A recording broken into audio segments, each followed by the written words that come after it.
Good evening, welcome to budget debate 2016. మరి కాసేపట్లో మరో గంటలో కేంద్ర ఆర్థిక మంత్రి అరుణ్ జైట్లీ తన వార్షిక బడ్జెట్ని ప్రవేశపెట్టబోతున్నారు. ఆయనకి ఇది మూడో బడ్జెట్. తొలి ఓటాన్ అకౌంట్ బడ్జెట్ కాగా ఇది రెండవ పూర్తిస్థాయి బడ్జెట్గా మనం పేర్కొనవచ్చు. ఇప్పటికే నరేంద్ర మోదీ ప్రభుత్వం దేశంలో రకరకాల కొత్త విధానాల కంటే నినాదాలకు ఎక్కువ ప్రయారిటీ ఇస్తూ ఆ నినాదాలని ప్రజల్లోకి తీసుకెళ్లేందుకు తహతహలాడుతోంది. అందుకు తగ్గట్టుగానే దాని ముందు చూపు కానీ, కేటాయింపులు కానీ, లేక ఇతరత్ర ఎగ్జిక్యూషన్ కానీ ఆ దిశగానే వెళుతున్నట్టు కనబడుతుంది. రైల్వే బడ్జెట్ ఒకసారి మనం చూస్తే రైల్వే బడ్జెట్లో కూడా విధానాల కంటే ఎక్కువగా తాను అనుకున్న నినాదాలను ప్రమోట్ చేసుకోవడానికి రైల్వే బడ్జెట్ని ఎక్కువగా ఉపయోగించుకున్నారు అనే విమర్శ మోదీ ప్రభుత్వం ఎదుర్కొన్న పరిస్థితుల్లో ఇవాళ ప్రవేశపెట్టబోతున్న ఈ వార్షిక బడ్జెట్ ఎలా ఉండబోతోంది, ఎలాంటి సవాళ్ల మధ్య ఈ బడ్జెట్ వస్తుంది, జాతీయంగా ఉన్న సవాళ్ళు ఏంటి, అంతర్జాతీయంగా ఉన్న సవాళ్ళు ఏంటి, అలాగే మౌలిక రంగాలను విస్మరించి ఆధునిక పోకడలకు ఎక్కువ ప్రాధాన్యం ఇస్తారా, లేక దేశంలో విద్యా వైద్యం వంటి వాటికి చాలా ప్రాధాన్యం ఇవ్వాలని ఆర్థిక సర్వే చేసిన సూచనలకు పరిగణలోకి తీసుకుంటారా, అలాగే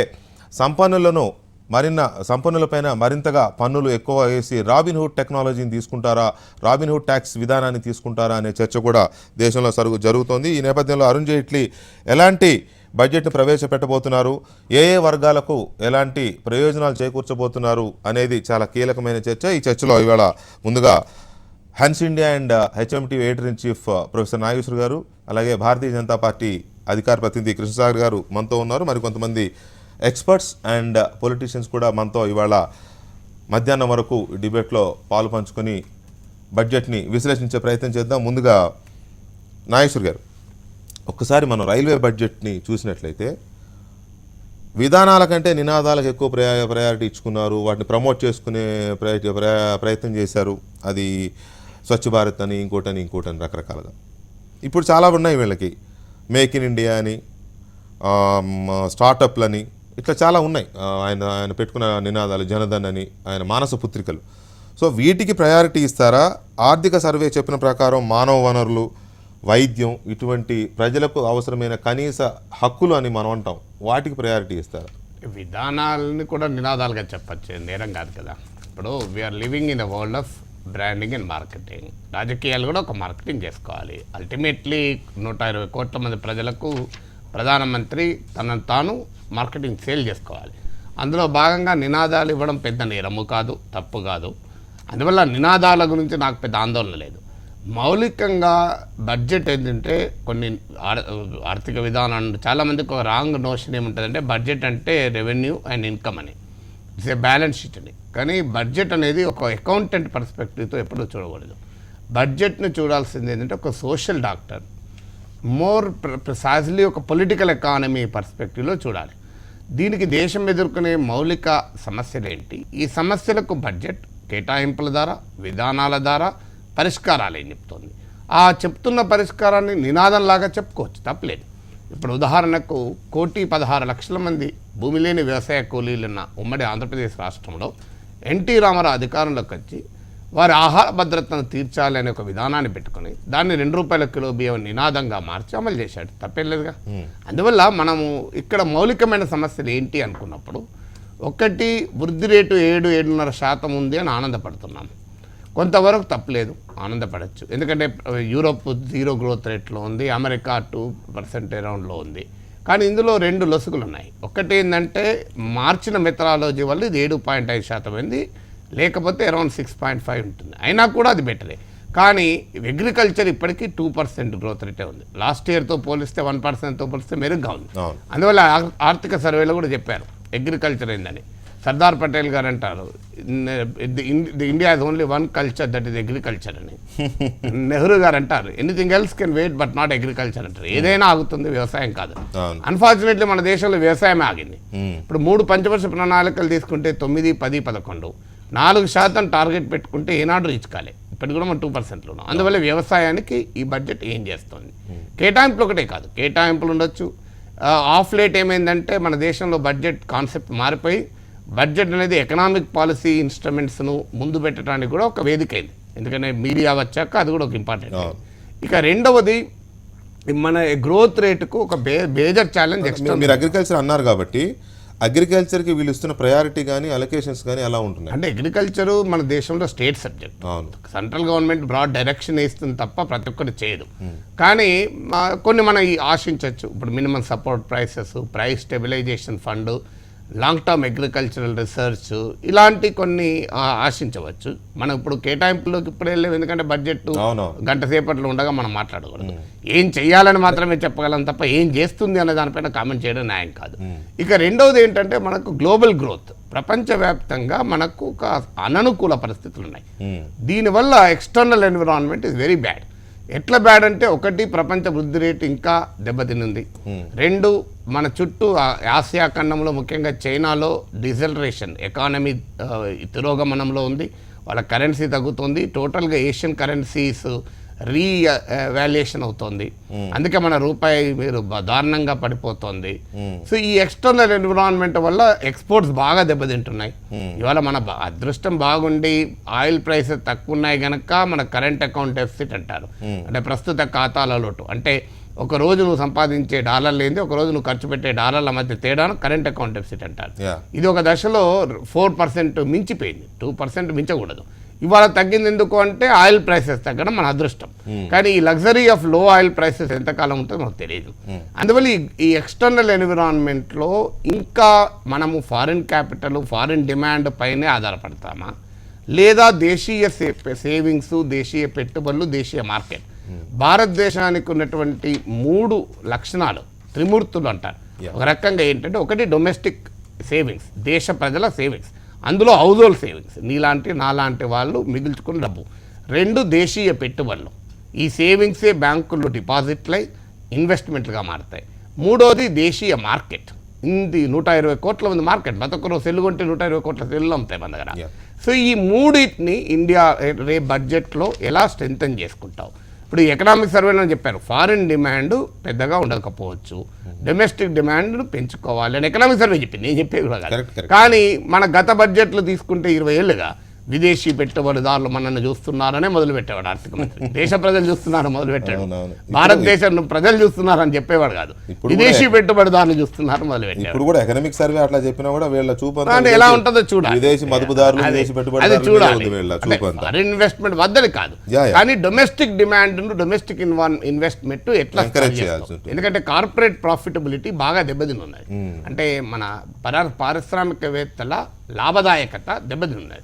కార్పొరేట్ ప్రాఫిటబిలిటీ దెబ్బతినడం వల్ల బ్యాంకుల బ్యాలెన్స్ షీట్లన్నీ దెబ్బతిన్నాయి. ఇలా నిరర్థక ఆస్తులు పెరిగాయి. ఇవన్నిటిని ఎలా అడ్రస్ చేస్తా అన్నదే మనం చూడాలి. రైట్. కృష్ణసాగర్ గారు, మీరు గత బడ్జెట్లు చూసినా, మొన్నటి రైల్వే బడ్జెట్ చూసినా, అఫ్కోర్స్ రైల్వే బడ్జెట్ని దీంతో పోల్చడం అని కాదు, కానీ గవర్నమెంట్ వ్యూ ఎలా ఉంటుంది, దాని పోకడలు ఎలా ఉంటాయి అనేది కొన్ని శాంపిల్స్గా తీసుకుంటే అది కూడా మనకు ఒక ఉదాహరణ. సో ఓవరాల్గా మీ ఫోకస్ ఏంటి? భారతీయ జనతా పార్టీ కానీ ఇండియా గవర్నమెంట్ యొక్క ఫోకస్ ఈసారి ఎలా ఉండబోతోంది? వెంకటకృష్ణ గారు, బడ్జెట్ అనేది రెవెన్యూ ఎక్స్పెండిచర్కి సంబంధించిన ఒక డాక్యుమెంట్. అదొక ప్రణాళిక. అది దీర్ఘకాలిక ప్రణాళికల్లో ఉన్న ప్రాధాన్యాలని బేస్గా చేస్తూ ఒక షార్ట్ టర్మ్ ప్రణాళిక.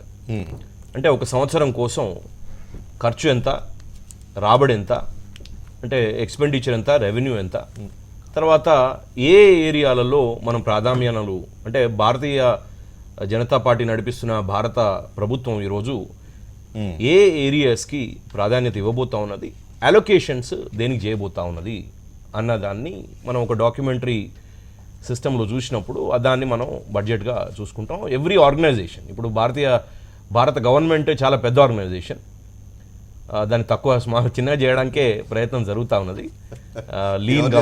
లీన్ గవర్నమెంట్ చేయాలనే ప్రయత్నం జరుగుతూ ఉన్నది. బిజినెస్ అంటే government has no business to be in business అనే మూల ఐడియాలజీతో, అదే కాకుండా మ్యాక్సిమం గవర్నెన్స్, మినిమం గవర్నమెంట్ అనే ఒక విధానంతో. కాబట్టి నినాదాలే కాదు, మీరు అన్నట్టు ఒక విధానపరమైన ఒక డైరెక్షన్ భారతదేశానికి, దేశ అభివృద్ధి ప్రణాళికకు ఈ బడ్జెట్ వేస్తుంది. అయితే ఈ బడ్జెట్ సబ్కా సాత్ సబ్కా వికాస్ అనే పద్ధతిలో ఉంటుందని నేను తప్పకుండా కూడా మీకు అష్యూరెన్స్ ఇవ్వగలను మీ ద్వారా ప్రజలకి, హెచ్ఎంటీవీ వీక్షకులకు. ఎందుకంటే ఇంక్లూజివ్ గ్రోత్ అన్నది, ఇంక్లూజివ్ అభివృద్ధి అన్నది, అందరినీ కలిపి అభివృద్ధి చేయడం అన్నది ఈ భారత ప్రభుత్వ ఒక విధానమే కాకుండా నిర్ణయాలు కూడా అదే దిశలో ఉంటాయని నేను గట్టిగా భావిస్తా ఉన్నాను. 17 లక్షల కోట్లు మన total budgetary allocation last time total outlay 17,77,000 కోట్ల 477 టు బి ప్రిసైజ్. దానిలో నాన్ ప్లాన్ ఎక్స్పెండిచర్ లాస్ట్ సంవత్సరం 13 లక్షల కోట్లు చిల్లర, 13,12,200 కోట్లు. ప్లాన్ ఎక్స్పెండిచర్ 4,065 అంటే 4,65,277 ప్లాన్ ఎక్స్పెండిచర్. రాష్ట్రాలకి జాతీయ బడ్జెట్కి డిఫరెన్స్ ఎట్లా ఉంటుందంటే నాన్ ప్లాన్ ఎక్స్పెండిచర్ ఎక్కువగా సెంట్రల్ గవర్నమెంట్కి ఉంటుంది, ప్లాన్ ఎక్స్పెండిచర్ తక్కువగా ఉంటుంది. ఎందుకంటే స్టేట్ డెవల్యూషన్ కూడా మనం వచ్చిన రిసీట్స్ నుంచి స్టేట్స్కి ఎక్కువగా ఇచ్చేయడం జరుగుతుంది. కాబట్టి రాష్ట్రాలు వాళ్ళ ప్లాన్ ఎక్స్పెండిచర్ ఎక్కువ ఉంచుకొని నాన్ ప్లాన్ ఎక్స్పెండిచర్ అంటే వీక్షకులకు తెలవాలి కాబట్టి నాన్ ప్లాన్ అంటే ఒక ప్రణాళిక లేకుండా ఫిక్స్డ్ ఎక్స్పెండిచర్ ఏదైతే ఉంటుందో గవర్నమెంట్ నడిపేయడానికి. ప్లాన్ ఎక్స్పెండిచర్ అంటే మనకి ప్రణాళికాబద్ధంగా మనం పెట్టే ఖర్చు. ఆ ఖర్చు జనరల్లీ అభివృద్ధి కోసమే ఉంటుంది, ఇన్వెస్ట్మెంట్ ఉంటుంది ఎక్కువ మటుకు. ఇన్వెస్ట్మెంట్ అంటే రిటర్న్స్ ఉంటాయి. కాబట్టి రాష్ట్రాలు ఎక్కువగా ఇన్వెస్ట్మెంట్స్ చేస్తాయి, కేంద్ర ప్రభుత్వం ఎక్కువగా ఖర్చు చేస్తుంది. ఎందుకంటే ఖర్చు ఎట్లా కూడా చేస్తుంది అంటే వాళ్ళకు వచ్చిన రెవెన్యూలో ఎక్కువ మటుకు రాష్ట్రాలకు ఇవ్వాల్సిన అవసరం వస్తుంది. మీరు లాస్ట్ ఇయర్ రిసీట్స్ చూస్తే అంటే గ్రాస్ ట్యాక్స్ రిసీట్స్ చూస్తే, ట్యాక్స్ బేస్డ్ రెవెన్యూ చూస్తే 14,49,000 చిల్లర కోట్లు మనం రిసీట్స్గా వచ్చినాయి. దానికి డెవల్యూషన్ అంటే 10% ఎక్కువగా పెంచి రాష్ట్రాలకి ఇవ్వడం జరిగింది. ఆ రాష్ట్రాలకు ఇచ్చిన అమౌంట్ 5,23,958 కోట్లని మొదటిసారి స్వతంత్ర భారతదేశంలో నరేంద్ర మోదీ గారి నాయకత్వంలో నడుస్తున్న ప్రభుత్వం 10% పెంచి రాష్ట్రాలకి ఆ ట్యాక్స్ రెవెన్యూలో వాళ్ళ షేర్ని పెంచడం జరిగింది. నాన్ ట్యాక్స్ రెవెన్యూస్తే అంటే ఇప్పుడు గవర్నమెంట్కి సెంట్రల్ గవర్నమెంట్కి వచ్చింది 9,19,000 కోట్లు. నాన్ ట్యాక్స్ రెవెన్యూ అంటే ట్యాక్స్ పరంగా కాకుండా ఇతర రెవెన్యూ సోర్సెస్ ద్వారా వచ్చింది చూస్తే 2,21,000 కోట్లు non tax revenue. And Nageshwar గారు చెప్పినట్టు ఇంతకుముందు ఫిస్కల్ డెఫిసిట్ అంటే మన ఎక్స్పెండిచర్కి మన రెవెన్యూకి ఉన్న డిఫరెన్స్ ద్రవ్యలోటు 3.9%.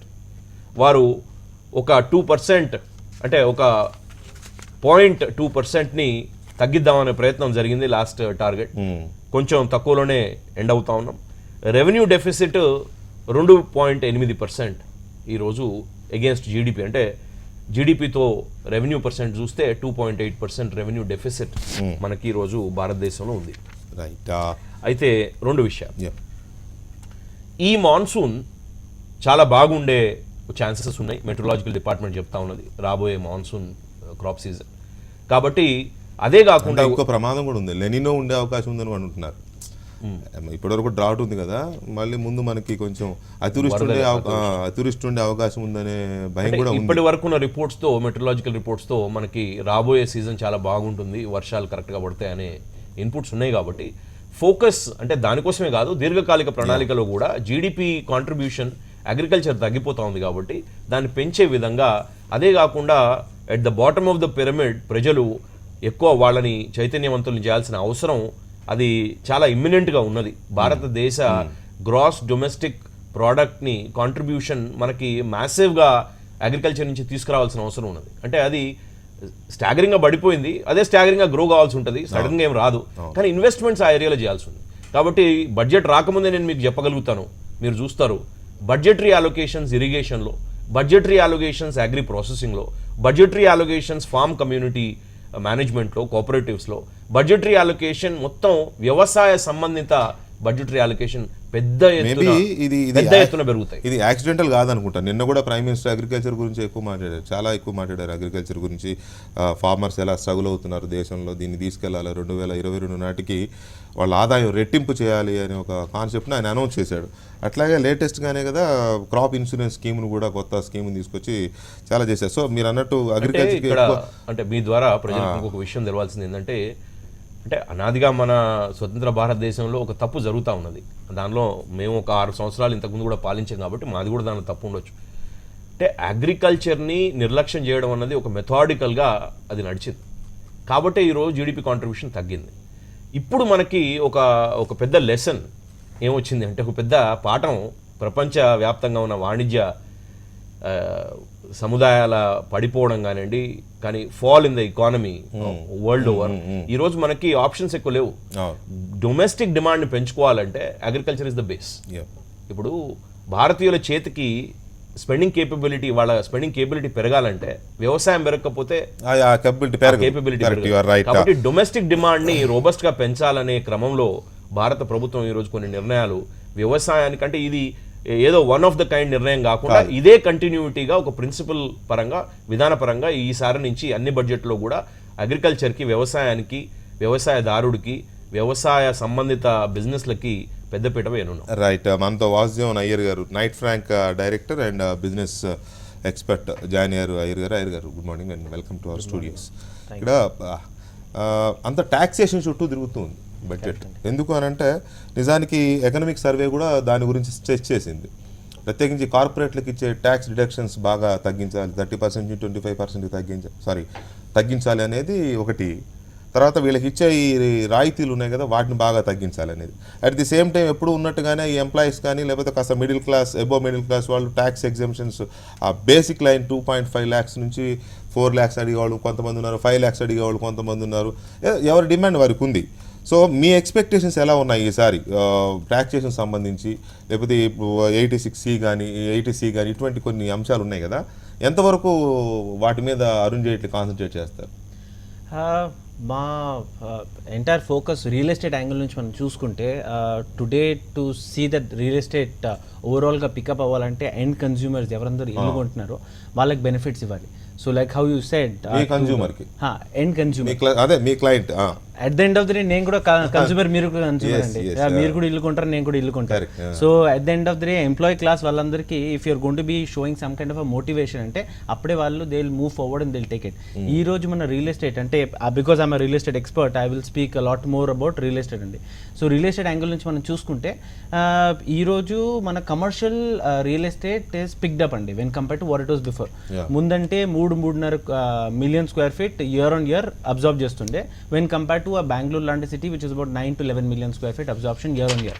సో బెంగళూరుతో హైదరాబాద్ని కంపేర్ చేసుకుంటే ఇప్పుడు with the stability of the government, the overall vision, the amount of road shows and చాలా మట్టి foreign companies are looking at investing in to Hyderabad, Google's, Amazon వీళ్ళందరూ వాళ్ళ క్యాంపస్లు అన్ని కట్టుకుంటున్నారు.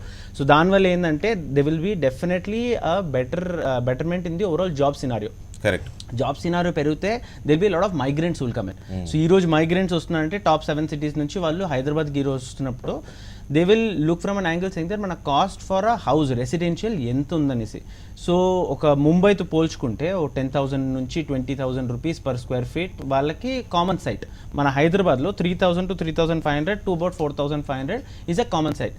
సో ఆ యాంగిల్ నుంచి వాళ్ళకి చూసినప్పుడు it's almost about 40 to about 20%. అఫోర్డబుల్గా లేదు కదా హైదరాబాద్లో, అఫోర్డబుల్ హౌసింగ్ అయితే లేదు ఇప్పటికి కూడా. ఆ పాయింట్ ప్రైవేట్ సెక్టర్ అయినా ఏదైనా ఆ పాయింట్ కూడా నేను హైలైట్ చేస్తున్నాను. అంటే ఓవరాల్ రియల్ ఎస్టేట్ యాంగిల్ నుంచి మేము ఏంటంటే ఈ బడ్జెట్ నుంచి ఏమేమి ఎక్స్పెక్ట్ చేస్తున్నాం అంటే అబౌట్ 4 to 5 points ఉండింది. వన్ ఆఫ్ ది పాయింట్స్ ఏంటంటే ఈ 2 to 2.5 lakhsని దాన్ని పెంచేసి అట్లీస్ట్ 3 lakhs చేయాలి. సో దానివల్ల అంటే under the ATC, so annual deduction for housing loan interest angle నుంచి మనం చూసుకుంటే, సో అది కొంచెం పెరిగిందంటే పీపుల్ ఎవరందరూ ఇల్లు కొందామనేసి అనుకుంటున్నారో వాళ్ళందరూ ఇంకొంచెం మోటివేట్ అయ్యి ఓకే మనం డిసిషన్ తీసుకుందామనేసి. అండ్ మన హైదరాబాద్ జనరల్గా మీరు చూస్తే నేను పుట్టి పెరిగింది ఇక్కడే. So I'm as much as Hyderabad like many others. So ఆ యాంగిల్ నుంచి ఎప్పుడు మన సెంటిమెంట్ యాంగిల్ నుంచి మనం చూస్తాం. అండ్ హైదరాబాద్ ఏంటంటే మన ఎండ్ కన్జ్యూమర్ మార్కెట్. ఒక ఢిల్లీ మార్కెట్తో కంపేర్ చేసుకుంటే అక్కడ స్పెక్యులేటివ్ మార్కెట్. సో మీకు close to about 60% speculative buy ఉంటుంది. మన హైదరాబాద్లో ఏంటంటే you have end consumer buyers ఎక్కువ.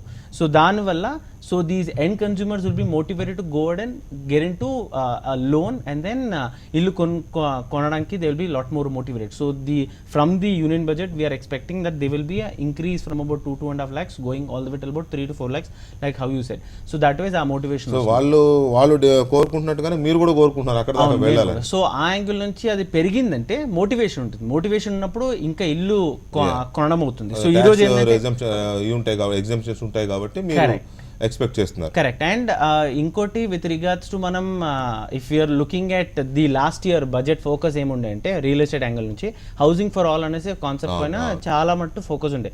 హౌసింగ్ ఫర్ ఆల్ కాన్సెప్ట్ ఏంటంటే majorly trying to give housing for urban poor. ఆ అర్బన్ పూర్ కోసం when we're looking at housing generation దాంట్లో టోటల్గా 305 సిటీస్ని అండ్ సిటీస్ అండ్ టౌన్స్ని ఐడెంటిఫై చేశారు ఇన్ బిట్వీన్ 9 స్టేట్స్. ఆ 9 స్టేట్స్ ఏంటంటే జమ్మూ అండ్ కాశ్మీర్, ఛత్తీస్గఢ్, ఒరిస్సా, మధ్యప్రదేశ్, రాజస్థాన్, తెలంగాణ, కేరళ.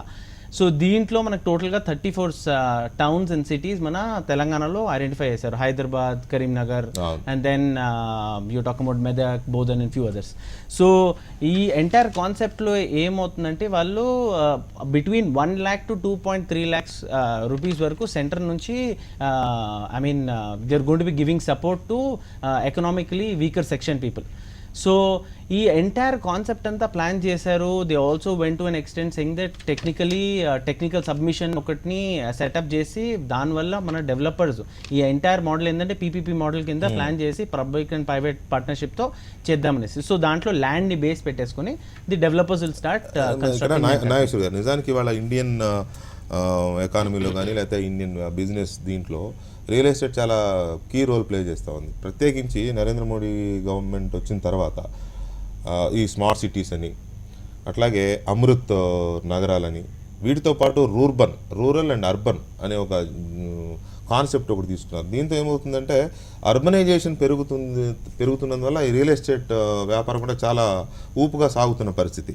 సో దానికి ఎలాంటి ప్రోత్సాహం ఇచ్చే అవకాశం ఉంది వీళ్ళు? అంటే ఒకటి ఎలాంటి ప్రోత్సాహిస్తా అనేది మళ్ళీ స్పెక్యులేషన్ ఎలా ఉండాలని మాత్రమే నేను చెప్తాను. ఫండమెంటల్గా ఏంటంటే ఇంతమంది నాయర్ గారు చెప్పినట్లు కూడా ఎండ్ కన్స్యూమర్. ఇప్పుడు మనము దీన్ని ఎకానమీలో రెండు అంటారు, do you manage from supply side or do you manage from demand side. Sagar గారు అన్న డిమాండ్ సైడ్ మేనేజ్మెంట్ అని. మన దేశంలో ఈ 20-25 years రిఫార్మ్స్లో చేసింది ఏంటంటే సప్లై సైడ్ మేనేజ్మెంట్ చేశారు.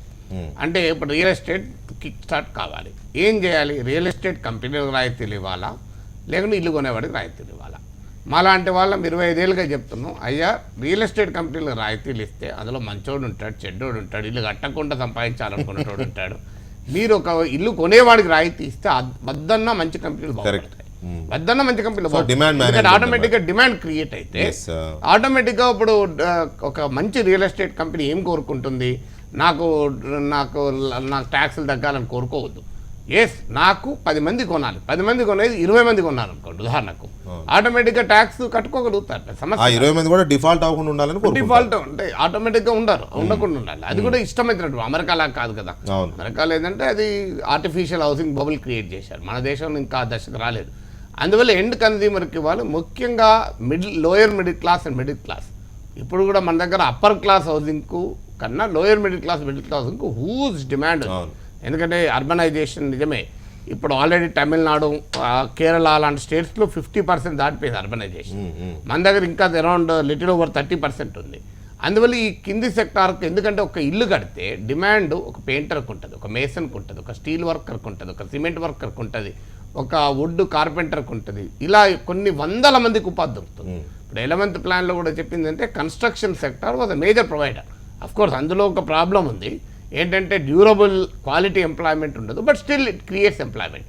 అందువల్ల ఇప్పుడు ఎండ్ కన్స్యూమర్కు ఇప్పుడు మాలాంటి వాళ్ళు ఏమని వాదిస్తున్నప్పుడు 5 లక్షలకు ఇన్కమ్ ట్యాక్స్ లిమిట్ పెంచాలనే వాదన ఎందుకు వస్తుంది? వీళ్ళందరికీ డబ్బులు వస్తాయి. ఇప్పుడు ఉదాహరణకు 1 లక్ష రూపాయలు పెంచారనుకోండి, వీళ్ళెవరు 5 లక్షలు డిడక్షన్ అంటే 10% ఐటీ బ్రాకెట్లోనే ఉంటారు. 10% ఐటీ బ్రాకెట్లో ఉన్న వారికి మీరు 1 లక్ష ఎగ్జామ్షన్ పెంచితే 10,000 రూపాయలు బెనిఫిట్ అవుతారు. ఈ 10,000 రూపాయలతో స్విస్ బ్యాంక్లో అకౌంట్ ఓపెన్ చేయడు కదా, లేకుంటే ఈ 10,000 రూపాయలతో బెంచ్ కార్ కొనడు కదా. ఈ 10,000 రూపాయలతో ఏం చేస్తాడు? ఒక ఇల్లు కొనుక్కుంటాడు, ఒక 20 ఏళ్ళ లోన్ తీసుకొని, లేదంటే ఇంకేదన్నా కన్జంప్షన్ అవుతుంది. అందువల్ల this incentive is actually incentivising domestic demand. అంటే ఒక సామాన్యుడికి ఇచ్చేటువంటి పన్ను రాయితీ, అంబానీకి పన్ను రాయితీ ఇస్తే 800 కోట్లతో ఇల్లు కట్టుకున్నాడు. కానీ సామాన్యుడికి పన్ను రాయితీ ఇస్తే అతను కట్టుకునే ఇల్లు వల్ల ఒక ఇంతమందికి ఉద్యోగాలు దొరుకుతాయి.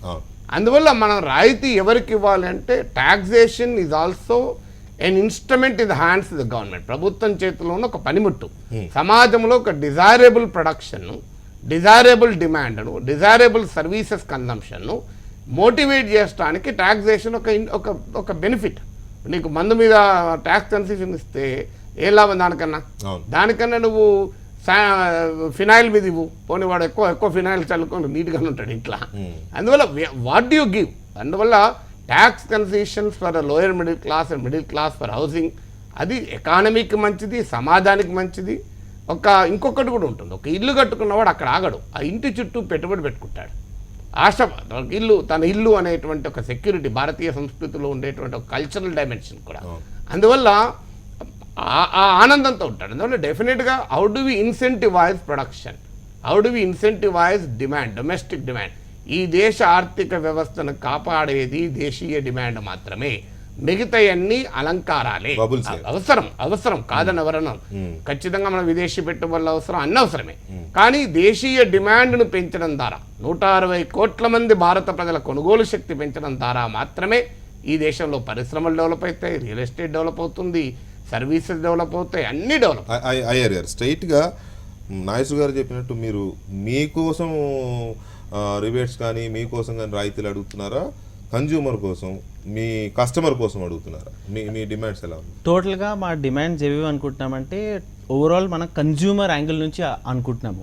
సో ఆ కన్జ్యూమర్ యాంగిల్ నుంచి 4-5 సహజంగా ఈ బిల్డర్స్ వీళ్ళు ఎలా ఉంటారంటే ఎక్కువగా ల్యాండ్ తక్కువకి ఇవ్వాలి, లేకపోతే మాకు ఫెసిలిటీస్ ఇవ్వాలి, వాటర్ ఇవ్వాలి, పవర్ ఇవ్వాలి, లేకపోతే ఫీజులు తగ్గించాలి, ఏ ఉంటాయి కదా రెగ్యులేషన్ అలాంటివి, అవి వాటి మీద కాన్సన్ట్రేట్ చేస్తారే తప్ప ఆయన అన్నట్టు ఎవరైతే కొనుక్కోవాలనుకున్నాడో మధ్యతరగతి బిలో మిడిల్ క్లాస్ వాళ్ళకి ఎక్కువ చేస్తే మనకు కస్టమర్స్ పెరుగుతారు అనే యాంగిల్ కనిపించదు. ఎలాగోలా వాడు చచ్చినట్టు కొనుక్కుంటారు. రెగ్యులేషన్ తగ్గించడం ఇందులో డిఫరెంట్ ఆస్పెక్ట్. రెగ్యులేషన్ తగ్గించడం మంచిది. అది రెగ్యులేషన్ అంటే అది కాదండి, వీళ్ళకు ఉండే ఈ డీవియేషన్స్ ఉన్నప్పుడు ఇదే ఎల్ఆర్ఎస్ బీఆర్ఎస్ వాటికి ఎక్కువ ప్రయారిటీ ఇస్తారు, కానీ ఈ హౌసింగ్ వీళ్ళకి కస్టమర్ వైజ్ గా ఆలోచించట్లేదు. సో ఓవరాల్ గా రియల్ ఎస్టేట్ యాంగిల్ నుంచి మేము చూసుకుంటే we're looking at the overall development of real estate అయితే ఇండియా లెవెల్ అండి. సో దాంట్లో ఏంటంటే ఒకటి ఏంటంటే మన ఓవరాల్ ఇంట్రెస్ట్ రేట్స్ దాన్ని పెంచేసి ఎండ్ కన్జ్యూమర్స్ ని మోటివేట్ చేయడానికి, ఇంకోటి ఏంటంటే మేము హౌసింగ్ ఫర్ ఆల్ గురించి నేను పాయింట్ రేజ్ చేసింది ఎందుకంటే అంతా ప్లాన్ అంతా ఉంది, కానీ ఎగ్జిక్యూట్ ఎలా చేయాలి, ఒక గేమ్ ప్లాన్, దాని గురించి ఇంకొంచెం క్లారిటీ అది వస్తే స్టేట్ అండ్ సెంటర్ మధ్యలో, అప్పుడే it will actually further move forward. Sagar garu, smart city, Amrut Nagar and ఈ రూర్బన్ కూడా నా మోడీ గారి కాన్సెప్ట్. సో ఈ నేపథ్యంలో రియల్ ఎస్టేట్కి ఎలాంటి ఎక్స్పెక్టేషన్స్ ఉన్నాయి గవర్నమెంట్ సైడ్ నుంచి, ఏమి వస్తాయని ఎక్స్పెక్ట్ చేస్తున్నారు? అంటే రియల్ ఎస్టేట్ కానివ్వండి, కన్స్ట్రక్షన్ కానివ్వండి అనేది ఒకే రంగం. అంటే బేసిక్లీ చాలా రంగాలు ఉన్నాయి, ఆ రంగంలో ఒకే రంగం భారతదేశాన్ని మొత్తం నడిపిస్తుంది. కన్స్ట్రక్షన్ కాదు, రియల్ ఎస్టేట్ కాదు. చెప్తాం. అంటే నేను ఏమంటున్నా అంటే తప్పకుండా కూడా అన్ని రంగాలకి ఏ రంగాలు అయితే ఎంప్లాయ్మెంట్ జనరేట్ చేస్తాయో, ఏ రంగాలు అయితే ఎకానమిక్ థ్రస్ట్ని క్రియేట్ చేస్తాయో, డిమాండ్ క్రియేట్ చేస్తాయో, సప్లైని మ్యాచ్ చేస్తాయో, ఆ రంగాలకి తప్పకుండా కూడా ప్రాధాన్యత మాత్రం ఉంటుంది. కాబట్టి ఇక్కడ నాగేశ్వర్ గారు చెప్పినట్టు డిమాండ్ సైడ్ ఏదైతే కన్సెషన్స్ అవసరమో అదే కాకుండా సప్లై సైడ్ కూడా కొన్ని డీరెగ్యులేషన్స్ అన్నవి జరుగుతాయి. ప్రాజెక్ట్ క్లియరెన్సెస్ దగ్గర ఇప్పుడు కొంచెం తొందరగా ఎక్స్పీడైట్ అయ్యే పరిస్థితి, తర్వాత పాలసీస్ యూనిఫామ్ పాలసీస్ ఇవ్వడం, ఈజ్ ఆఫ్ డూయింగ్ బిజినెస్ చేయడం. ఇప్పటికే మేము 41% అది రియల్ ఎస్టేట్లో FDI వచ్చే విధంగా మేము తీసుకురావడం జరిగింది. అది కాక అక్కడ కూడా రెగ్యులేషన్స్ ఏవైతే ఎన్ని స్క్వేర్ మీటర్స్ ఎలిజిబుల్ ఫారిన్ ప్లేయర్స్కి అది కూడా తగ్గించడం జరిగింది. రిపాట్రియేషన్ ఏదైతే ప్రాఫిట్ జనరేట్ అయినాక రిపాట్రియేషన్ ఉంటుందో వాళ్ళ కంట్రీస్కి, దాన్ని కూడా కొంచెం ఈజ్ చేయడం జరిగింది. సో దట్ వాళ్ళు వచ్చి ప్రాఫిట్ చేసుకున్నా కూడా వాటిని వాళ్ళు ప్రాఫిట్ తీసుకోపోయే విధంగా, ఎందుకంటే ఎప్పుడు కూడా they will not put all eggs in one basket investors ఎప్పుడు. So they keep shifting investments. అయితే ఇంకొక విషయం మాట్లాడాల్సింది ఒక కన్స్ట్రక్షన్ రియల్ ఎస్టేట్ గురించే కాకుండా ఈ ఓవరాల్ ప్రపంచంలో ఈరోజు ఎకానమీ అనేది స్లో డౌన్ అయింది. అంటే చైనా కూడా స్లో డౌన్ అయింది. ఈరోజు భారతదేశం 3వ బడ్జెట్ ఏది మేము ప్రభుత్వంలోకి వచ్చినాక Bharatiya Janata party lead NDA 3వ బడ్జెట్, ఒకటేమో ఓట్ ఆన్ అకౌంట్ బడ్జెట్, ఇది 2వ బడ్జెట్ ఫుల్ స్కేల్. సో మొన్నటి బడ్జెట్లో కూడా అంటే అలొకేషన్స్ ఏవైతే చేసామో దానిలో కొన్ని శాఖల యూటిలిటీ అంటే వాటిని యూటిలైజ్ చేసుకునే ఆ ఫండ్స్ని యూటిలైజ్ చేసుకునే కెపాసిటీ తగ్గి, అంటే ఓవరాల్ మార్కెట్ అట్లా ఉన్నది, ఓవరాల్ ఎన్వైర్న్మెంట్ అట్లా ఉన్నది, కాబట్టి స్పెండ్ చేయలేకపోయిన కొన్ని మంత్రిత్వ శాఖలు కూడా ఉన్నాయి. అట్లా ఓవరాల్ మీరు యావరేజ్ తీసుకుంటే 94% ఫండ్స్ యూటిలైజ్ కాబట్టి యావరేజ్. కొన్ని అంటే పవర్ అండ్ కోల్, ఈ ఇండస్ట్రీస్, ఈ మినిస్ట్రీస్ అన్ని మాత్రం 100 కంటే ఎక్కువ తీసుకున్నాయి. కొన్ని మినిస్ట్రీస్ తక్కువ తీసుకున్నాయి. అంటే కొన్ని మినిస్ట్రీస్ అయితే 16-17% ఖర్చు పెట్టగలిగాయి. కాకపోతే ఐరనీ ఏంటంటే ఈ సోషల్ అవుట్లుక్ ఉండే శాఖలు కూడా ఎక్కువ యూటిలైజ్ చేసుకోలేదు. అయితే నేను కొన్ని మీకు విషయాలు చెప్పాల్సిన అవసరం ఉంది ఇక్కడ. MNREGAకి ఈసారి ఫండ్స్ అలొకేషన్ ఎక్కువ ఉంటుంది. తర్వాత థ్రస్ట్, నేను ఇంతకుముందు చెప్పినట్టు బాటమ్ ఆఫ్ ద పిరమిడ్లో థ్రస్ట్ ఎక్కువ ఉంటుంది కాబట్టి మీరు ఇక్కడ ఎక్స్పెక్ట్ చేయొచ్చు చాలా కన్సెషన్స్, చాలా ప్రొవిజన్స్, చాలా అలొకేషన్స్, శాంక్షన్స్ అవన్నీ కూడా బాటమ్ ఆఫ్ ద పిరమిడ్లోనే అగ్రికల్చర్, ఇరిగేషన్ సెక్టర్లో, హెల్త్, ఎడ్యుకేషన్ సెక్టర్లో ఎక్కువ మటుకు ఇన్వెస్ట్మెంట్స్ భారత ప్రభుత్వం ఇప్పుడు చేస్తుంది. తర్వాత 4 మీరు ఈ బడ్జెట్ని చూస్తే ఒక 4 ఫోకస్ ఏరియాస్ని మీరు చూడొచ్చు. ఒకటి 4 R's అనొచ్చు: recognition, reform, resolution and reassurance. Recognition ఏంటంటే చాలా పెద్ద ఇష్యూస్ ఇన్వెస్ట్మెంట్ పరంగా, రెగ్యులేషన్ పరంగా, రెవెన్యూ పరంగా దేశంలో ఉన్నాయి. అది బయట నుంచి బాహ్య ప్రపంచంలో జరుగుతున్న చేంజెస్తో, ఎకానమిక్ చేంజెస్తో ఇంపాక్ట్ అయినాయి. వాటిని రికగ్నైజ్ చేసి ఫిల్ చేయాల్సిన అవసరం ఉన్నది. సో ఈ బడ్జెట్ వాటిని రికగ్నైజ్ చేస్తున్నట్టు మీకు కనిపిస్తుంది. ఎందుకంటే అంబిషన్, ఆ గ్రోత్ అంబిషన్స్ కొంచెం లెవెల్డ్ ఉంటాయి, లెవెల్ హెడెడ్ ఉంటాయి. చాలా పెద్ద పెద్ద మాటలు మాట్లాడడం తక్కువ చేస్తాం ఈ బడ్జెట్. రిఫార్మ్ అన్నది అవసరం. అదే కదా రైల్వే బడ్జెట్ జరిగింది కూడా అదే కదా. అదే కదా. అయితే జిఎస్టీ కూడా, జిఎస్టీ పుష్ అన్నది తప్పకుండా ఈ బడ్జెట్లో దానికి తీసుకురావడం జరుగుతుంది. పుష్ అది మరి ఓటు అయితే వస్తలేదు మాకు రాజ్యసభలో బలం లేనందుకు, కానీ ఆ రిఫార్మ్ పుష్ అయితే ఉంటుంది. తర్వాత చాలా రిఫార్మ్స్ ఉన్నాయి, ఆ రిఫార్మ్స్కి పుష్ వస్తుంది. రెజల్యూషన్ అంటే ఈ ఇష్యూస్ ఏవైతే ఉన్నాయో వాటిని రిజాల్వ్ చేస్తూ కొన్ని డిసిషన్స్, అంటే ఇప్పుడు ఎన్పిఎస్ ఉన్నాయి బ్యాంకింగ్ సెక్టర్, పెద్ద ఎత్తున ఉన్నాయి. సో వాటిని ఏం చేద్దాం, లేకపోతే జస్ట్ ఒక కలెక్షన్ కోసం ఒక బ్యాంకు పెడతారా, వీటన్నిటిని రీఫైనాన్స్ చేపిస్తారా, కొంచెం ఎక్కువ క్యాపిటల్, ఇప్పుడు దగ్గర దగ్గర $1.8 బిలియన్ క్యాపిటల్ మన బ్యాంక్ రంగ సంస్థలకి అవసరం ఉన్నాయి, పబ్లిక్ సెక్టర్ బ్యాంక్స్, వాటిని ఇన్వెస్ట్ చేస్తారా, ఏం చేస్తారన్నది మనం చూడొచ్చు. ఆ రెజల్యూషన్స్ అయితే కొన్ని వస్తాయి, క్లియర్ కట్ సొల్యూషన్స్ వస్తాయి. తర్వాత రీఅష్యూరెన్స్, ఇప్పుడు నాగేశ్వర్ గారు ఇంతకుముందు అన్నట్టు మనం వారితో చిన్నగా నేను విభేదించేది ఏంటంటే, మనం ఐలాండ్ కాదు భారతదేశం. మన డొమెస్టిక్ డిమాండ్ని ఎంత పెంచుకున్నా కూడా మనకి ఇన్వెస్ట్మెంట్స్ అవసరం. ఎందుకంటే గవర్నమెంట్ ఇప్పుడు 68-70 సంవత్సరాలు అవుతున్నా కూడా ఓపెన్ డ్రైన్స్ ఉన్న కొన్ని నగరాలు మనం చూస్తా ఉన్నాం, చాలా మటుకు, చాలా కొన్ని కాదు. సో అవే కాకుండా ఇరిగేషన్ ఎక్కడ ఉందో మనకు తెలుసు, ఇరిగేషన్ పరిస్థితి ఎక్కడ ఉందో, నదుల అనుసంధానం ఎక్కడుందో మనకు తెలుసు, రోడ్లు ఎక్కడ ఉన్నాయో మనకు తెలుసు. కాబట్టి నగరాలను ఎట్లా బిల్డ్ చేసాం, ఎంత ప్లాంట్గా బిల్డ్ చేసామో మనకు తెలుసు. కాబట్టి ఈ దేశంలో యాక్చువల్లీ మొదటి నుంచి స్టార్ట్ చేయాల్సిన అవసరం ఉన్నది ఇన్వెస్ట్మెంట్స్. అంటే అంత ఇన్ఫ్రాస్ట్రక్చరల్ గ్రోత్ అవసరం ఉన్నది, అంటే ఇప్పుడే స్టార్ట్ చేయాల్సినంత అవసరం ఉన్నది. కాబట్టి ఎక్కడి నుంచి వస్తాయి ఇన్వెస్ట్మెంట్స్? దేశీయంగా అంత ఇన్వెస్ట్మెంట్స్ రేజ్ చేయడం అంటే మనం అంత పెద్ద ఎకానమీ కావాల్సిన అవసరం. ఇప్పుడు 5వ ఎకానమీ అయినా కూడా నెంబర్ 1 అయితే కాదు మనం. కాబట్టి నెంబర్ 1 అయ్యే క్రమంలో అది నెంబర్ గేమ్ కోసమే కాదు, రేస్ కోసమే కాదు, మన ప్రజలకి వాళ్ళ జీవన విధానాల్ని అందరికీ, ఒక అంబానీకే కాదు, వారు అన్నట్టు 17 అంతస్తుల బిల్డింగ్ ఒక అంబానీకే కాదు అందరికీ పెంచాలంటే తప్పకుండా కూడా వారు అన్నట్టు 5 లక్షల దాకా ఈసారి తీసుకుపోతారా క్యాప్ లేదా మనకు తెలియదు కానివ్వండి. 2.5 నుంచి 3 lakhs మధ్యలో క్యాప్ని మళ్ళీ ఒక 50,000 కొంచెం పెంచే ట్యాక్స్ ఎగ్జామ్షన్ పెంచే అవకాశం ఉంది.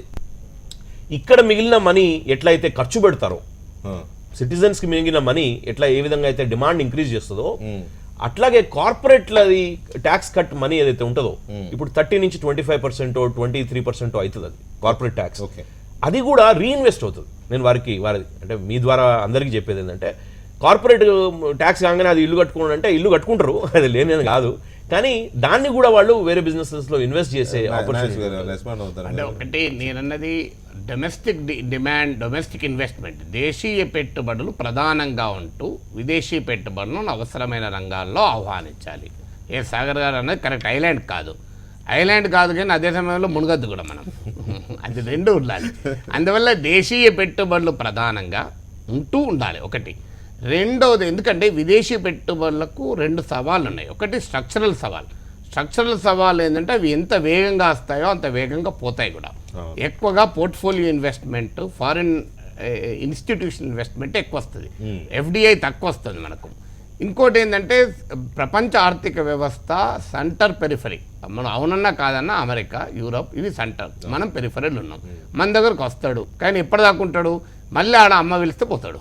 ఇది జరిగేది ప్రపంచం. ఒక్కసారి US ఫెడ్ రిజర్వ్ ఇంట్రెస్ట్ రేట్లు పెంచుతామంటే వెంటనే ఇక్కడ నుంచి వెళ్ళిపోతారు. దట్ ఇస్ ద నేచర్, తప్పని కాదు. ఇప్పుడు మనం ఎక్కడున్నా మళ్ళీ కృష్ణా జిల్లాలో ల్యాండ్ కొనుక్కొని ఖమ్మం జిల్లా ల్యాండ్ కొనుక్కొని ఎందుకు ఉంటున్నాను మనిషి, నేను ఎందుకు మళ్ళీ గోవిందరావు బయట పోయినరు, అందుకే మనిషి నేచర్ అది. సో ఎక్కడున్నా వాడు పోతాడు, అలాగే ఇండియా ఉన్నాడు కూడా అమెరికాకు పోతాడు, వెళ్ళిపోతాడు ఇక్కడికి వచ్చినాడు. ఇక రెండోది ఏంటంటే ఏ రంగాల్లో విదేశీ పెట్టుబడులు రావాలి. విదేశీ పెట్టుబడిదారుడు వచ్చి ఇక్కడ సౌరశక్తి ₹1 ఉత్పత్తి చేస్తే వానికి సల్యూట్ కొట్టి పిలవాలి. కానీ విదేశీ బంధం వచ్చి ఇక్కడ ఈ ఫారిన్ లిక్కర్ తయారు చేస్తే అవసరం లేదు, బ్రెడ్ తయారు చేస్తే అవసరం లేదు. మన బ్రెడ్ కంపెనీలు ఉన్నాయి, చపాతీలు తయారు చేసి బంగాళదుంపల చిప్స్ తయారు చేస్తే అవసరం లేదు. నా పాయింట్ అది, ఎక్కడ రావాలి ఎక్కడ ఉండకూడదు. ఇది అంశం. ఇప్పుడు అంతే కదా, ఇప్పుడు ఫారిన్ వాడు కంపెనీ వాడు వచ్చి ఇక్కడ రియల్ ఎస్టేట్లో పెట్టి నేను ఇక్కడ ఇల్లు కడతా అంటే ఇక్కడ ఇండియన్ రియల్ ఎస్టేట్ కంపెనీలు మూతపడతాయి. ఎందుకంటే వాటితో నువ్వు పోటీ పడలేవు, ఉపాధులు అనుకున్న డీప్ పాకెట్. మనతో రవి గారు, తెలకపల్లి రవి గారు సీనియర్ జర్నలిస్ట్ జాయిన్ అయ్యారు. రవి గారు, ఈసారి ఇప్పటికే రిటైల్ రంగంలో, రియల్ రంగంలో, మీడియా రంగంలో కూడా ఎఫ్డిఐస్ బాగా ఎంకరేజ్ చేశారు లాస్ట్ బడ్జెట్లో. అలా ఇక్కడ ఇంకొకటి పాయింట్ చెప్పాలి. సాగర్ గారు రెజల్యూషన్ అన్నారు, ఎన్పిఎస్ చాలా మంచి పాయింట్ లేవలేదు. సాగర్ గారి ద్వారా బీజేపీ కేంద్ర నాయకత్వాన్ని విజ్ఞప్తి అంటే ఒక్క చట్టం తేండి, బ్యాంకులకు వినండి, బ్యాంకులకు మొండి బాకీలు పడ్డ వాళ్ళు, ఎందుకంటే బడ్జెట్ నెల రోజులు చర్చ జరిగి లాస్ట్ ఓన్లీ ప్రతిపాదనే. ఒక బ్యాంకులకు అడ్డగోలుగా బాకీలు పడ్డ 100 కోట్ల బాకీలు పడ్డ పెద్ద మనుషుల్ని ఎంపీలుగా ఎమ్మెల్యేలుగా పోటీ చేయకూడదు అని ఒక చట్టం తేండి. ఈ సమావేశాల్లో ఈ ఒక్క చట్టం తేండి, సంగతి ఏదో పెట్టారు. రెండవది బినామీ ఆస్తుల చట్టాన్ని అమలు చేయండి. దొంగ ఆస్తులు, ఊరు పేరు లేని ఆస్తులు, ఈ 2-3 చేస్తే ఆటోమేటిక్గా అన్ని దొంగకొస్తాయి. ఎవరు నిజంగా ఒక కంపెనీ ఉత్పత్తి చేసి మార్కెట్ బాగలేక నష్టపోతే అది ఎన్పిఐ అయితే మనం అర్థం చేసుకోవచ్చు. కానీ ఇళ్ళకెళ్ళి అళ్ళకు మార్చి, అళ్ళకెళ్ళి ఇళ్ళకు మార్చి ఎన్పిఐ బ్యాంకు షెడగోపం పెట్టిన పెద్ద మనుషులు పార్లమెంట్లో కూర్చుంటున్నారు, కేంద్ర కేబినెట్లో కూర్చుంటున్నారు. ఆ సమస్య ఎక్కడే వస్తుంది. రైట్ రవి గారు, రియల్, రిటైల్ అండ్ మీడియా వీటిల్లో కొంచెం ఎఫ్డిఐలు మనం లాస్ట్ బడ్జెట్ చూసాం. ఈసారి ఇంకా కొన్ని రంగాలకు వాటిని విస్తరిస్తారనేది కొన్ని ప్రిడిక్షన్స్ బయటకు వస్తూ ఉన్నాయి. మీ అంచనాలు ఏమున్నాయి? ఏ రంగాలకు ఎఫ్డిఐలు ఇన్వైట్ చేయొచ్చు? ఇంకా యాక్చువల్గా ఇప్పుడు 4 hours సాగర్ గారు చెప్పినవి రికగ్నిషను, రీక్యాపిటలైజేషను, రిజల్యూషను, రిఫార్మ్, ఇవి వాళ్ళు చెప్పిన 4. మీరు ఏం రికగ్నైజ్ చేస్తున్నారు అనేది ఇక్కడ ప్రధానమైన ప్రశ్న. ఈ 10 ఏళ్ల నుంచి ఆర్థిక విధానాలు ఏం పొరపాటు అని మీరేం రికగ్నైజ్ చేయలేదు. దాంట్లో మీరేం రికగ్నైజ్ చేస్తున్నారు? వ్యవసాయ రంగం ఏమో వెనకపట్టు పట్టింది, పారిశ్రామిక రంగం దాదాపు 3 ఏళ్ల నుంచి స్తంభించిపోయింది. ఆ తర్వాత బ్యాంకులు ఏమో దివాళా తీస్తున్నాయి, కార్పొరేట్ అప్పు తీసుకున్న కార్పొరేట్ కంపెనీలు, ఇవన్నీ కదా మీరు రికగ్నైజ్. అలాగే ఉద్యోగాలు అనేవి నాన్ ఫార్మల్ సెక్టార్లో ఎక్కువగా పెరుగుతున్నాయి, ఫార్మల్ సెక్టార్లో చాలా పరిమితంగా పెరుగుతున్నాయి. ఇవన్నీ మీరు రికగ్నైజ్ చేస్తున్నారు. రీక్యాపిటలైజ్ ఎవరికి చేస్తారు? ఇవన్నీ మీరు రికగ్నైజ్ చేస్తున్నప్పుడు ఇదే సమయంలో ప్రభుత్వ రంగ సంస్థల నుంచి 2.85 లక్షల కోట్ల రూపాయల లాభాలు వచ్చినట్టుగా చెప్తున్నాయి మనకు లెక్కలు. అంటే ఎక్కడ మీకు క్యాపిటల్ లాభం వస్తుంది, ఎక్కడ మీకు నష్టం వస్తుంది? నాగేశ్వర గారు ఇందాక చెప్పినట్టుగా ఎఫ్ఐఐలు కూడా మోడీ గారి 2015-16లో తగ్గిపోయాయి వాస్తవానికి. అంతకుముందు 2,16,16,000 కోట్లు వస్తే మొన్న 57,000 కోట్లే వచ్చాయంటే ఎఫ్డిఐలు పెద్దగా ఆశించినంత రాకపోవడం కాదు, ఎఫ్ఐఐలు రావడం కూడా ఈ దేశంలోకి తగ్గింది అనేది చాలా స్పష్టంగా కనిపిస్తుంది. దేశం నుంచి ఫ్లైట్ ఆఫ్ షేర్ క్యాపిటల్ చూస్తే చైనా తర్వాత ఎక్కువ ఫ్లైట్ ఆఫ్ షేర్ క్యాపిటల్ మన దేశంలో ఉంది. ఇవన్నీ ఉన్నప్పుడు మీరు చెప్తున్న పరిష్కారాలు ఏంటి? మీరు ఎలా విదేశాల నుంచి పెట్టుబడులు వచ్చిపడ్డాయా వరదలాగా? ప్రైవేట్ పెట్టుబడులు వచ్చిపడ్డాయా? మీరు రైల్వేలో రిఫార్మ్ చేసినప్పుడు ఎక్కడి నుంచి తీసుకొస్తున్నారు? 1,00,000 కోట్లు ఎల్ఐసి నుంచి. ఏ ప్రైవేట్ సంస్థ మీకు ఇవ్వడం లేదు. కాబట్టి మీరు రికగ్నైజ్ చేసినటువంటి జబ్బు ఏంటి? మీరు ఇస్తున్న మంది ఏంటి? అంతే కదా. వ్యవసాయ రంగం ఘోరమైన సంక్షోభంలో ఉందని మీరే చెప్తున్నారు. దానికి మీరు చెప్తున్న సొల్యూషన్ ఏంటి? ప్రైవేట్ పెట్టుబడులు పెట్టుంటే ఇప్పటివరకు వాళ్ళ చేతుల్లోనే ఉంది కదా. కాబట్టి ఏ సమస్య వల్ల, ఏ ఆహారం వల్ల జబ్బు చేసిందో మోర్ ఆఫ్ దట్, దాన్నే మనం మరింత ఎక్కువగా ఇద్దామని చెప్పి ఇది రెజల్యూషన్ రిఫార్మ్ అంటే ఎలా కుదురుతుందని చాలా తీవ్రమైందంటే మీరు సమయం లేదని చెప్తున్నాను. కొన్ని చాలా విప్లవాత్మకంగా ధ్వనిస్తూ చాలా వినాశకరమైన పరిణామాలకు దారితీసే అంశాలు కొన్ని మనం గతంలో కూడా చర్చించాం. సంపన్నులకు ఎందుకు రాయితీలు ఇవ్వాలని ఇప్పటివరకు వామపక్షాలు లేదా ఆర్థికవేత్తలు కూడా చెప్తున్నారు 4.56 లక్షల కోట్లు సంపన్నులు. కానీ వీళ్ళు చెప్తున్న సంపన్నులు అది కాదు, మనం గుర్తించాలి. ఉదాహరణకు రైల్వేలను మీరు తీసుకుంటే రైల్వేలో అన్రిజర్వ్డ్ కంపార్ట్మెంట్లు ఎక్కేవాడు మాత్రమే పూర్, స్లీపర్ కోచ్ దగ్గర నుంచి అందరూ సంపన్నులే. ఈ వాదంతో ఈ దేశంలో నాలాంటి వాళ్ళం అయితే ఏకీభవించడం. ఎందుకంటే 30% మంది రిచ్, 30% మంది పూరు, 70% మంది సంపన్నులనే ఒక ప్రిమైస్తో అనే అంచనాతో బడ్జెట్ బయలుదేరుతుంది. ఇది అప్పరెంట్లీ రాంగ్. అసలు మొట్టమొదటే ఆ విధంగా చూస్తే పేదలు కాస్త మధ్యతరగతి వాళ్ళు 70% ఉంటే 30% మంది ఉండొచ్చు. ఇంకో మాట కూడా వాడారు, వీళ్ళని రిచ్ అని మనం సూపర్ రిచ్ అని. సంపన్న దేశాల్లో ప్రమాణాల ప్రకారం చెప్తున్నాం, కానీ వీళ్ళు నిజానికి భారత ప్రమాణాల ప్రకారం సూపర్ రిచ్ అన్నారు. అంటే మీరు నేను సూపర్ రిచ్ అని ఈ లెక్కనే కనుక బడ్జెట్ బయలుదేరి దీని ప్రకారం రేపు అలాట్మెంట్లు ఇవన్నీ కనుక చేసేటైతే ఇది తిరోగమన దిశలోకి పోతుంది. Twin balance sheet problem. ఎవరి ప్రాబ్లం అండి ఇది? ఎస్ నాగేష్ గారు, మీరు వారు వెళ్ళే ముందు ఒక ప్రశ్న. ఎకనమిక్ సర్వేలో చెప్పిన ఇంకొక ఆసక్తికరమైన అంశం ఏంటంటే, అవినీతిని తగ్గించడం, విదేశీ ప్రత్యక్ష పెట్టుబడుల విధానాల ఫలితంగా దేశంలో వ్యాపార అనుకూల వాతావరణం ఏర్పడింది. ఇది నిజమా? అలా ఉందా? అంటే అవినీతి అవినీతి అనేది ఒక్క రోజులో తగ్గేది కాదు, ఒక్క రోజులో పోయేది కాదు. డెఫినెట్గా యూపీఏ 2 హయాంలో ఉన్నటువంటి భయంకరమైన కుంభకోణాలు లేవు, అది యాక్సెప్ట్ చేయాలి. ఇంకా మరి బయటపడితే 2018 వరకు బయటపడిన రోజు అందాము. ఇప్పుడైతే లేవు, ఇప్పుడైతే ఆ స్థాయిలో లేవు. అంటే లేవని కాదు నేను అనేది, ఆ స్థాయిలో లేవు.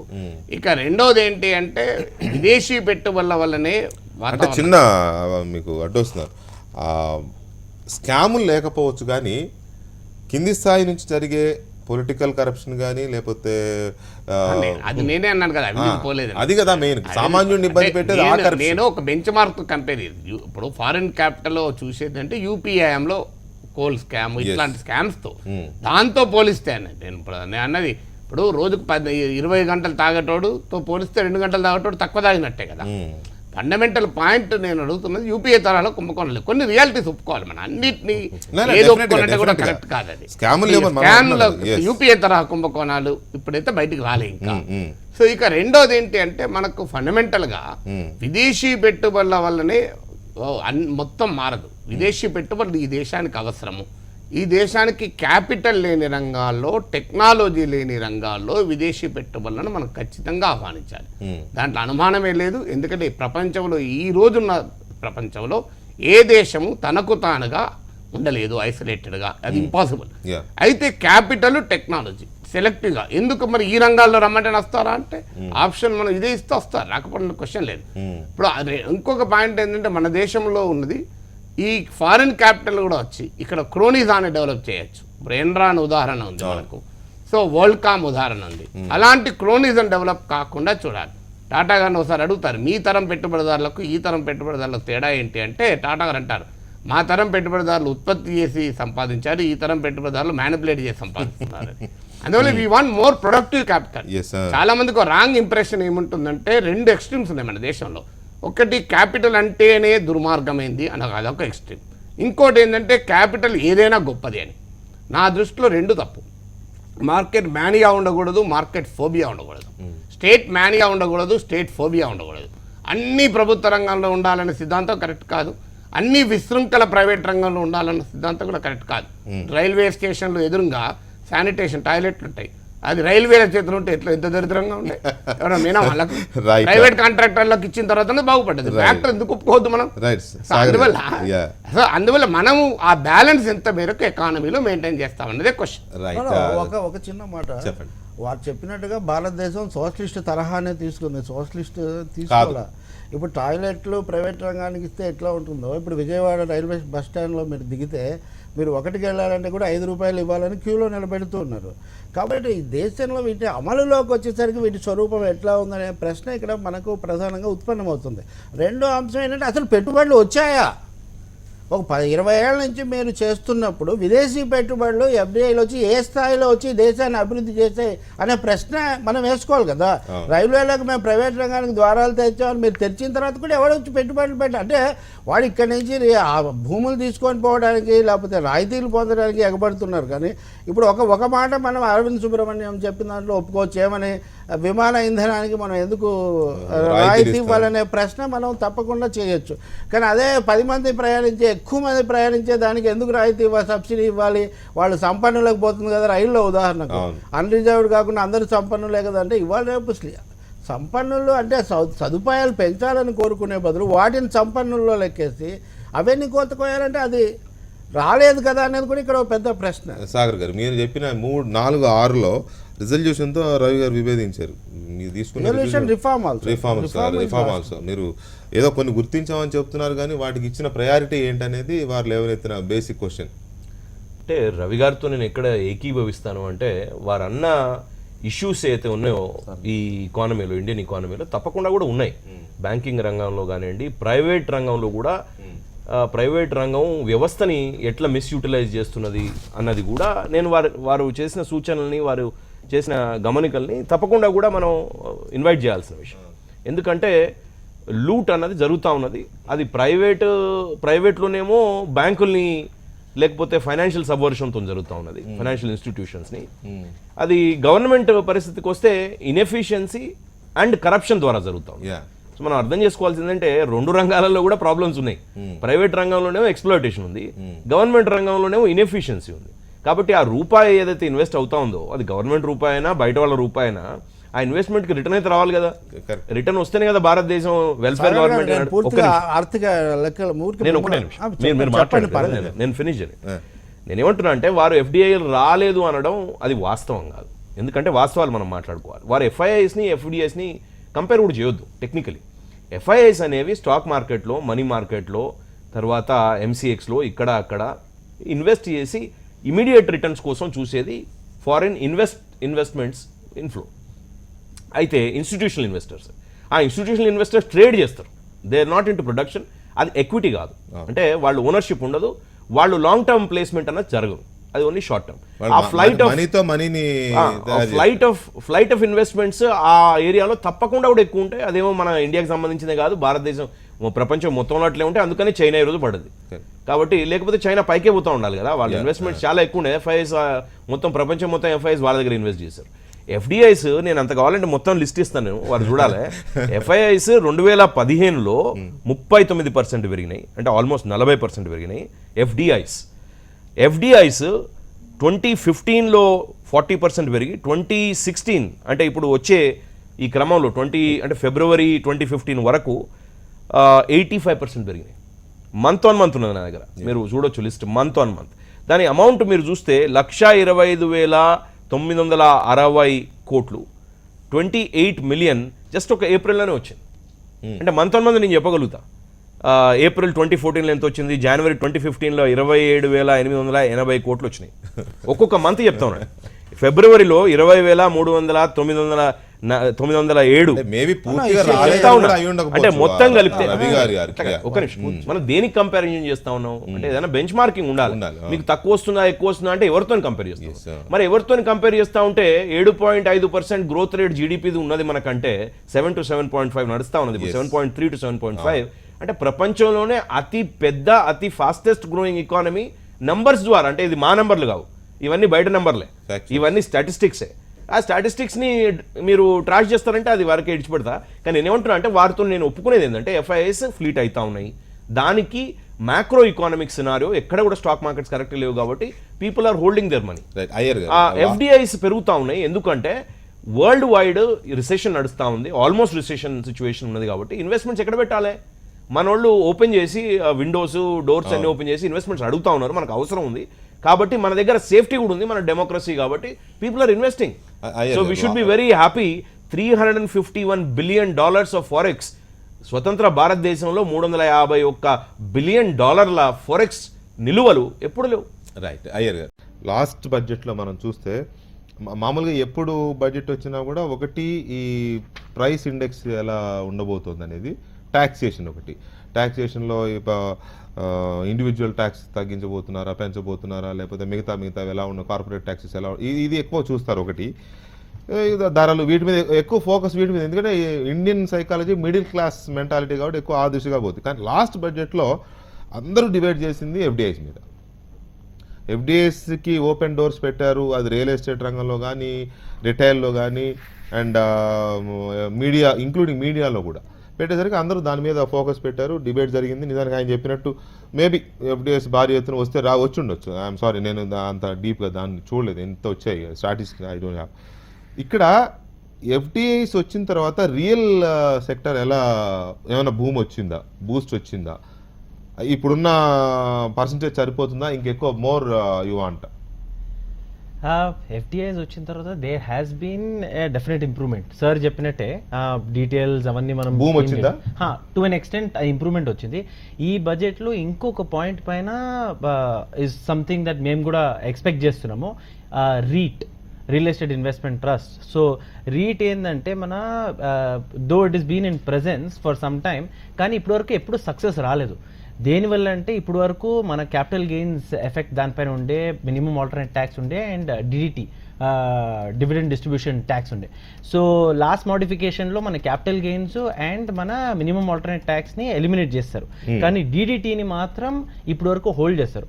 ఏమవుతుందంటే ఇది డిడిటీ కూడా మనం కంప్లీట్గా అబాలిష్ చేసి ఎలిమినేట్ చేస్తే ఏవన్నీ అంటే చాలా మట్టు developers Mumbai, Delhi and Bengaluru based developers వాళ్ళందరూ వాళ్ళ రీట్స్ ఫ్లోట్ చేద్దామనేసి అనుకుంటున్నారు. రీట్ ఫ్లోట్ చేస్తే ఇమీడియట్ ఏంటంటే మన చిన్న ఇన్వెస్ట్మెంట్ ఎవరి దగ్గర 30 లక్షలు ఉందో, ఎవరి దగ్గర 30 కోట్లు ఉందో వాళ్ళందరూ టుగెదర్ వచ్చేసి మన స్టాక్ మార్కెట్ త్రూ వాళ్ళు రియల్ ఎస్టేట్ ప్రాపర్టీ కొనొచ్చు. ఈ రోజు ఏంటంటే 30 లక్షలు నా దగ్గర ఉంది, నేను వెళ్ళేసి ఏదైనా ప్రాపర్టీ కొనాలి కమర్షియల్లో, ఎందుకంటే రిటర్న్ ఆన్ ఇన్వెస్ట్మెంట్ బెటర్గా ఉంది, లేదంటే రీటైల్లో కొందాము అనేసి అలా అనుకుంటే నా వల్ల అవ్వదు, ఎందుకంటే because it is not possible. కానీ ఇది రీట్ వచ్చిన తర్వాత there will be definite improvement. So ఆ యాంగిల్ నుంచి ఆర్ ఫోకసెస్ ఈసారి అది డిడిటీని కూడా తీసేస్తే it will help the overall market to pick up. And I would definitely know that sir will also go ahead and communicate on same line, saying that mana real estate ranganiki ee roju major challenge endante commercial space supply chaala takku undi. మన బెంగళూరు చూసుకుంటే demand కూడా ఎక్కువ ఉంది, demand చాలా ఎక్కువ, ఎందుకంటే మన మోదీ రాజ్యం వచ్చిన తర్వాత ప్రో డెవలప్మెంట్ ఉంది, అది మాత్రం మోదీ గవర్నమెంట్ సారీ సో వచ్చిన తర్వాత there is been a lot of I mean positivity. మన ఇండియా ఓవరాల్ ఎకనామిక్ పొజిషన్ చాలా పాజిటివ్గా ఉంది. అండ్ సెకండ్ థింగ్ ఏంటంటే one more point also is GST, మన గుడ్స్ అండ్ సర్వీస్ ట్యాక్స్. ఇప్పుడు ఏంటంటే మేక్ ఇన్ ఇండియా అండ్ మన ఈ-కామర్స్ డెవలప్మెంట్ వల్ల ఈ జిఎస్టీ బిల్ని మనం క్లియర్ చేసి ఓవరాల్గా ఇంప్లిమెంట్ చేస్తే ఇప్పుడు ఏంటంటే there is a lot of double taxation that's happening, ఎందుకంటే state level, central level. GST is good for this country. ఎందుకు మరి రాజ్యసభలో ఇది అవ్వట్లేదని it's a big debate, but ఈ సెషన్లో అవుతుందని ఎక్స్పెక్ట్ చేస్తున్నాం మనం. రవి గారు, ఇక్కడ ఈ దేశంలో చాలా మంది ఆర్థిక మంత్రులు చాలా బడ్జెట్లు ప్రవేశపెట్టారు, చాలా మంది ప్రధానమంత్రుల హయాంలో చాలా బడ్జెట్లు వచ్చాయి. వచ్చిన ప్రతిసారి దానికి ఏదో ఒక రకమైన ఫేస్ కనపడతా ఉంది, ఒక్కొక్కరిది ఒక్కొక్క యాంగిల్. పర్టికులర్గా మొన్న సురేష్ ప్రభు రైల్వే బడ్జెట్ ప్రవేశపెట్టిన తర్వాత ఆ రోజు అందరూ ఆ రోజు ఈ రోజు వరకు కూడా ఏం చేస్తున్నారంటే అదే లైన్స్లో ఉంటుంది, ఇది కూడా ఏమి కొత్త ఏం లేకుండా పాతవి చేస్తామని చెప్పడం. అందులో సోషల్ ఫేస్ కానీ లేదా వెల్ఫేర్ ఫేస్ కానీ పెద్దగా ఏమీ మార్పే ఉండదు. కాకపోతే ఇదేదో రాబిన్ హుడ్ ట్యాక్సేషన్ ఏమైనా తీసుకొస్తారు, పెద్దవాళ్ళ దగ్గర బాగా పిండేసి దాన్ని వెల్ఫేర్ ఖర్చు పెడతారని చెప్తా ఉన్నారు. ఇన్ఫ్యాక్ట్ లెఫ్ట్ యూపీఏ వన్లో లెఫ్ట్ ఉన్నప్పుడు కూడా మరి 5 బడ్జెట్లు మనం చూసాం. సో ఈ అరుణ్ జైట్లీ గారి బడ్జెట్ కానీ, ఆయన వెళ్తున్న పోకడ కానీ, మోడీ గారి స్లోగన్స్ కానీ, వీటిని బట్టి చూస్తే ఏ సెక్షన్ ఆఫ్ పీపుల్కి బడ్జెట్ ఎక్కువ ఉపయోగపడుతుంది? నేను ఇందాక నుంచి అదే చెప్పడానికి ప్రయత్నిస్తున్నా. ఇప్పుడు సాగర్ గారు చెప్పిన దానికి పెద్ద వివరమైన సమాధానం కాదు, కానీ మోడీ ప్రభుత్వం తెరిచిన ద్వారాలు, ఎఫ్డిఐలకు తెరిచిన ద్వారాలని అనేది లెక్కేసుకొని చూసినప్పుడు వచ్చిన ఎఫ్డిఐలు ఎంత అని మనం చూసుకోవాలి. రియల్ టర్మ్స్లో, అబ్జల్యూట్ టర్మ్స్లో కొంత పెరుగుదల కనపడవచ్చు, కానీ మీరు ఆర్థికంగా వాటి ఇవన్నీ చూసినప్పుడు మీరు చేయాలా. ఎఫ్డిఐల విషయం అంత ప్రోత్సాహకరంగా, అంత గొప్పగా లేదని భావించారు. రెండోది, మన దేశంలో ఎఫ్డిఐల కంటే ఎఫ్ఐఐలు ఎక్కువగా వస్తున్నాయని నిల్వలు పెరగడానికి అవి కూడా పోతున్నాయి. ఈ వాస్తవం అరవింద్ సుబ్రహ్మణ్యం గారితో సహా అందరూ కూడా గుర్తిస్తున్నారు. మూడోది, నేను చెప్పాను ప్రైవేట్ పెట్టుబడులు ఎందుకు రాలేదు అని కూడా అడుగుతున్నాను నేను. మీరు ఎంచుకున్న గ్రోత్ మోడల్ మీరు రికగ్నైజ్ జరగలేదని. చివరిది నేను చెప్పేది ట్విన్ బ్యాలెన్స్ షీట్ ప్రాబ్లం ఉన్నారండి. ట్విన్ బ్యాలెన్స్ షీట్ ప్రాబ్లం మీకెలా ప్రాబ్లం అని, కార్పొరేట్ల ప్రాబ్లం, బ్యాంకుల ప్రాబ్లం, మీ ప్రాబ్లం. కానీ ట్విన్ బ్యాలెన్స్ షీట్ అని 185,000 కోట్లు వాటికి పెట్టాలని అంటే ప్రభుత్వ సంస్థలు గుడ్డిగా బలపరచకపోవడం కాదు. In sheer economic terms public sector has earned 2.85 lakh crores. And you are investing 1.85 lakh crores for this twin balance sheet అని మీరు కార్పొరేట్లను వీళ్ళని చేయాలంటే ఇది ఎలా కుదురుతుంది అనేది ఒక ప్రశ్న. మీరు రాబిన్ హుడ్ ట్యాక్సేషన్ అనేది పెద్ద మాట చెప్తున్నారు డెఫినెట్గా, కానీ బడ్జెట్లో కానీ ఎకనామిక్ సర్వేలు ఎక్కడ కూడా ఈ సూపర్ రిచ్ గురించి ఏం మాట్లాడలేదు వాళ్ళు. మిమ్మల్ని నన్ను కలిసి సూపర్ రిచ్ అంటున్నారు. ఒకప్పుడు రైల్లో 3 తరగతులు ఉంటే ఒక తరగతిని తీసేసినట్టుగా వీళ్ళ మీద ట్యాక్సేషన్ పెంచాలంటున్నారు. పరిమితి పెంచడం తగ్గించి ట్యాక్స్ నెట్లోకి ఎక్కువ మందిని తీసుకొని రావాలంటున్నారు. కాబట్టి ఇక్కడ జరగబోయేది ఏంటంటే పబ్లిక్ అంటే ఒకటి మీరు అన్నట్టు ఆ సూపర్ రిచ్ ని డిఫైన్ చేసే పారామీటర్స్ తేడా ఉండొచ్చు మారుస్తున్నారు. కానీ- అదే మారుస్తున్నారు మార్చినప్పుడు ఏమవుతుంది? నిజంగా extend అవుతుంది. నిజంగా పారామీటర్స్ సరిగ్గా పెట్టి నిజంగా ఎవరైతే సూపర్ రిచ్ ఉన్నారో వాళ్ళ దగ్గర ఎక్కువ టాక్సేషన్ తప్పనిసరిగా. ఆ terms లో మాట్లాడాలి. తీసుకొని వెల్ఫేర్ ఇప్పుడు వెల్కమింగ్ థింగ్. ఒక చిన్న మాట చెప్తారు. ఎకనామిక్ సర్వేలు చాలా చాలా ఆసక్తికరంగా చాలా విషయాలు చెప్పారు. ఉదాహరణకు మన గోధుమల ఉత్పత్తి అమెరికా కంటే 65% ఎక్కువ ఉందన్నారు. మన పాల ఉత్పత్తి 50% ఎక్కువ ఉందన్నారు. కానీ 42% మంది గర్భిణీ స్త్రీలకు పౌష్టికాహారం లేదన్నారు. 12.7% మంది పిల్లలు మొదటి నెలలోనే చనిపోతున్నారు. ఎక్కడ వస్తుంది ఈ అంతరం?